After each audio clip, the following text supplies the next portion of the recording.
నమస్తే, welcome to Suman TV. ప్రస్తుతం మనతో పాటు ఉన్నారు ప్రముఖ డయాబెటాలజిస్ట్ డాక్టర్ జి కిరణ్ గారు. వారితో మాట్లాడదాం.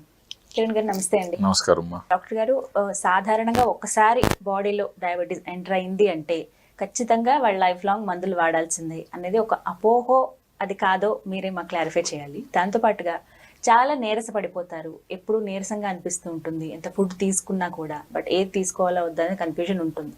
అయితే వాళ్ళకి శక్తినిచ్చే ఆహారాలు ఏవి? ఒకసారి షుగర్ అటాక్ అయిన తర్వాత మంచి ఫుడ్ తీసుకోవాలంటారు కదా, ఎలాంటి ఆహారాలు తీసుకోవాలి? వాళ్ళకి ఇన్స్టెంట్గా ఒక రిలీఫ్ ఉండే ఆహారాలు ఏమంటారు? ఇప్పుడు మీరు అడిగిన 2 క్వశ్చన్స్లో ఫస్ట్ క్వశ్చన్కి వెళ్దాం. ఒక్కసారి డయాబెటీస్ ఉన్నట్లుగా డిటెక్ట్ అయిన తర్వాత లైఫ్ లాంగ్ మెడిసిన్స్ అనేది అపోహ. ఓకే. దాదాపు 20-30% వారిలో అసలు డయాబెటీస్ అనేది ఉన్న విషయం బయటపడిన తర్వాత మందులు అవసరం లేదు. మందులు అవసరం లేదు. మనలో ఉన్న ఇన్సులిన్, మనలో మిగిలిన ఇన్సులిన్ లేదా మనలో ఉత్పాదన అవుతున్న ఇన్సులిన్ని మన దినచర్యలకి, మన శారీరక శ్రమకి, మనం తీసుకుంటున్న ఆహారానికి బ్యాలెన్స్ చేయగలిగితే ఉన్న ఇన్సులిన్ సరిపోతుంది. ఓకే. మనలో షుగర్ పెరుగుతున్న విషయం బయట పడిన తర్వాత ఆహార పదార్థాలు కొన్ని ఎంత తిన్నా కూడా కొంచెం షుగర్నే పెంచుతాయి. అలాంటి వాటి మీద దృష్టి పెట్టాలి. కొన్ని ఆహార పదార్థాలు కొంచెం తిన్నా కూడా ఎక్కువ షుగర్ని పెంచుతాయి. సో ఏది అని తెలియక వీటిని ఎక్కువ తీసేసుకుంటున్నారు. అందులోనూ షుగర్ ఎక్కువ ఉన్నప్పుడు ముఖ్యంగా మనిషికి నీరసం ఉంటుంది. మీరు మంచి పౌష్టిక విలువలు గల ఆహార పదార్థాలు తిన్నప్పటికీ నీరసం కనిపిస్తూ ఉంటుంది. ఎందుకు? షుగర్ లెవెల్స్ రక్తంలో అదనంగా ఉన్నప్పుడు మన కణాల్లోకి పోవాల్సిన షుగర్ వెళ్ళదు. కణాల్లోకి షుగర్ ప్రాపర్గా పోవాలనుకుంటే అక్కడ ఇన్సులిన్ పనిచేయాలి. ఇప్పుడు ఒక తాళం ఉంది, ఓపెన్ చేయాలి. You need a key there కదా, లాక్ను ఓపెన్ చేయాలంటే కీ కదా. అలాగే మన ఇన్సులిన్ అనేది బేసిక్గా కీ అనమాట. సో హై షుగర్స్ ఉన్నా మనం ఫుడ్ ఎక్కువ తీసుకుంటూ పద్ధతిగా మంచి ఫుడ్ తీసుకున్నా నీరసం ఉంటుంది. కాబట్టి షుగర్స్ కంట్రోల్లో పెట్టుకోవాలి. తర్వాత కరెక్ట్ ఫుడ్ తినాలి. లో షుగర్లో ఉన్న నీరసం ఉంటుంది. సో హై షుగర్ని, లో షుగర్ని కంట్రోల్ చేయటం అనేది తప్పదు. వీటిని కంట్రోల్ చేసినప్పటికీ కూడా ఎవరైనా నీరసంగా ఫీల్ అవుతున్నారంటే అక్కడ కొంచెం న్యూట్రిసిటికల్స్ గురించి మనం ప్లాన్ చేసుకోవచ్చు. పోషకాహారాలు ముఖ్యంగా మనకు చాలా మంచివి.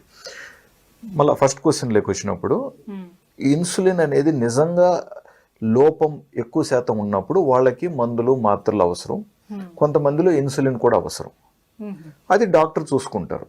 ఇన్సులిన్ అవసరం ఉంటే డాక్టర్ ఇన్సులిన్ చెప్తారు. ఇన్సులిన్ అనవసరం అనుకున్న వాళ్ళకి డాక్టర్ ఎలాగో ఇన్సులిన్ చెప్పరు. కాబట్టి అది డాక్టర్ నిర్ణయం తీసుకోవాల్సిన విషయం. పేషెంట్గా అక్కడ నిర్ణయం తీసుకోవడానికి ఏం లేదు. పేషెంట్ నిర్ణయం ఏం తీసుకోవాలంటే, ఎస్ సంతోషం, ఉన్న షుగర్ బయటపడింది, చాప కింద ఉన్న పాము కనీసం కనపడింది, లేకంటే ప్రమాదం కదా. సో ఉన్న షుగర్ బయటపడింది. సో ఉన్న షుగర్ బయటపడింది కాబట్టి ఎంతలో ఉంచుకోవాలి, అదుపులో ఉంచుకోవాలి, ఇవి కనీస సమాచారం మనం తెలుసుకొని మంచి డాక్టర్ని సంప్రదించటం పద్ధతి.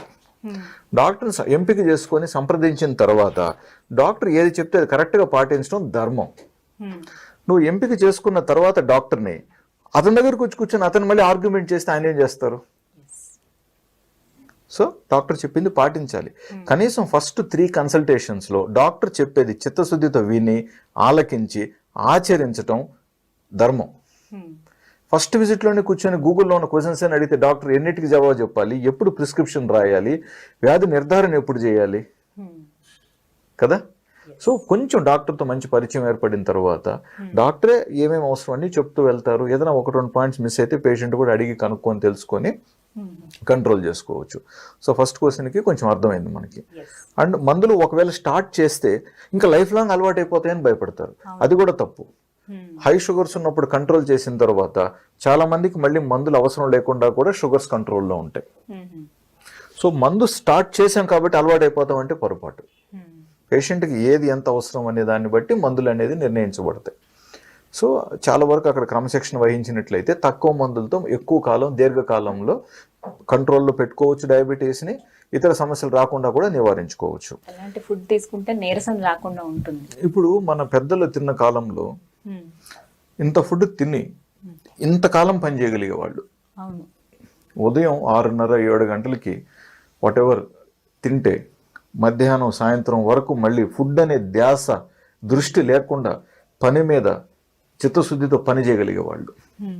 ఈరోజు ఇంత బ్రేక్ఫాస్ట్ చేసినా సాయంత్రం కంతా మళ్ళీ ఆకలి. అంటే మనం తీసుకుంటున్న వాటిల్లో మనకు నిజంగా కావాల్సినంత ఎనర్జీ వస్తుందా? మనం క్వాంటిటీ మీద ఆధారపడుతున్నాం. వైట్ డబుల్ పాలిష్డ్ రైస్ ఎంత తింటే దాంట్లోంచి ఎంత శక్తి వస్తుంది? సింగిల్ పాలిష్ రైస్ తీసుకున్నాం అనుకోండి, ఆ లాస్ట్లో ఉన్న లేయర్లో వైటమిన్స్ బాగుంటాయి, వైటమిన్ బి బాగుంటుంది. మనం దాన్నే కదా తీసి ఆవులుగా తౌడు కింద పెడతాం, అవే కదా పాలిస్తున్నాయి. మరి మనం అదంతా పూర్తిగా తీసేసి ఒట్టి పిప్పి తిన్నట్లేగా. సో సింగిల్ పాలిష్ రైస్ అనేది మంచిది, మిల్లెట్స్ మంచివి, తర్వాత వెజిటబుల్స్ కూడా ఆర్గానిక్ వెజిటబుల్స్ మంచివి వీలైనంత వరకు. సైజులు చూసి కొనకండి. ఇప్పుడు ఇంత జామకాయలు కొంటారు, ఇంత జామకాయ మనం ఎప్పుడు చూసామండి? జామకాయ అంటే ఇంతది,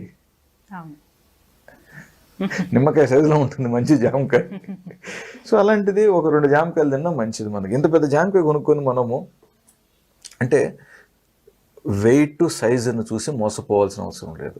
పౌష్టిక ఆహారాలు అనుకుంటే మనకు నిజంగా విలువ కలిగిన ఏ తిన్నా కూడా మనకు శక్తినిస్తుందండి. ఇప్పుడు బొప్పాయి తింటారు, బొప్పాయి మంచిది. బట్ ఇప్పుడు మనకు తప్పట్లేదు కాబట్టి ఏది విక్రయిస్తున్నారో అదే మనం తీసుకోవాల్సిన అవసరాలు కనపడుతున్నాయి. కాబట్టి కనీసం ఉన్న వాటిల్లో కొంచెం ఆలోచించి ఒరిజినాలిటీకి న్యాచురాలిటీకి దగ్గరగా ఉన్నదాన్ని ఎంపిక చేసుకోవటం మన ధర్మం. ఒక్కసారి ఆలోచించాలి మనం కూడా. ఇప్పుడు మనం చూస్తున్నప్పుడు మనకు ఒక ఫుడ్ కానీ ఏదన్నా రియాలిటీలో ఏది ఉంది, న్యాచురల్కి ఏది సంబంధం ఉంది అనేది మనం గ్రహించగలగాలి. ప్రతిదీ మనము గూగుల్లో సెర్చ్ చేస్తేనో లేదా ఒక డాక్టర్ చెప్పిందని ప్రతిసారి దాని మీద ఆధారపడాల్సిన అవసరం లేదు. మనం కొంచెం information you should just understand by that. అలాంటి మంచివి మనం ఎంపిక చేసుకోవాలి, చాలా ఇంపార్టెంట్ అండి. వాటర్ మెలోన్ ఎర్రగా తీయగా ఉంది, ఎర్రగా తీయగా వాటర్ మెలోన్, ప్రతి వాటర్ మెలోన్ అలా ఉండలేదు కదా. Why don't you accept the reality? Correct. అది బొప్పాయి, ప్రతి బొప్పాయి తీయగా పెద్దది ఎర్రగా ఎట్లుంటుంది? ఉండలేకపోవచ్చు. సో కొన్ని రియాలిటీలోకి వెళ్ళాలి. ఉంటాయి, బట్ కొంచెం హైబ్రిడ్ లో కానీ లేదా ఎక్కువ సైజు వచ్చినప్పుడు మేబీ దాంట్లో పోషక లోపాలు ఉండొచ్చు అనేది కూడా మనకు తెలిసిన విషయమే కదా కొంచెం మనకి. సో అంటే ఈ ఫుడ్స్ అన్ని కూడా మనం నీరసం రాకుండా ఉండాలంటే ఇలాంటివన్నీ తీసుకోవాలి, మంచి ఫుడ్స్ తీసుకోవాలి. క్వాంటిటీ కాదు కానీ క్వాలిటీని చూడాలి అని చెప్తున్నాను క్లుప్తంగా నేను. సో అన్ని ఫుడ్స్ మంచివండి.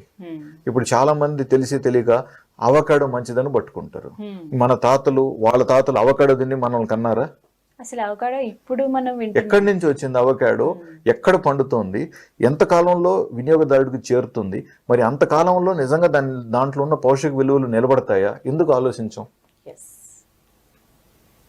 మనకు దగ్గరలో పండే కూరగాయలు, వెజిటబుల్స్, ఫ్రూట్స్ చాలా మంచివి. అది మనం ఫస్ట్ గ్రహించాలి. సో దూరపు కొండలు నులుపు అన్నట్టుగా ప్రతి దాని మీద వెళ్ళి డబ్బులు పెట్టాల్సిన అవసరం లేదు. అడ్వర్టైజ్మెంట్ అన్నీ చేస్తారు, అన్ని రకాల అడ్వర్టైజ్మెంట్లు చేస్తారు. ఎక్కడి నుంచో తెచ్చి అవే బెస్ట్ అని చెప్పి అడ్వర్టైజ్మెంట్ చేసి ఎంతో మంది జనాలు పాపం దీనికి ఆకర్షణీయంగా వెళ్ళిపోయి వాళ్ళ స్థాయికి మించి ఖర్చు పెట్టి తెచ్చి కొన్ని తింటున్నారండి. అది అవసరమా?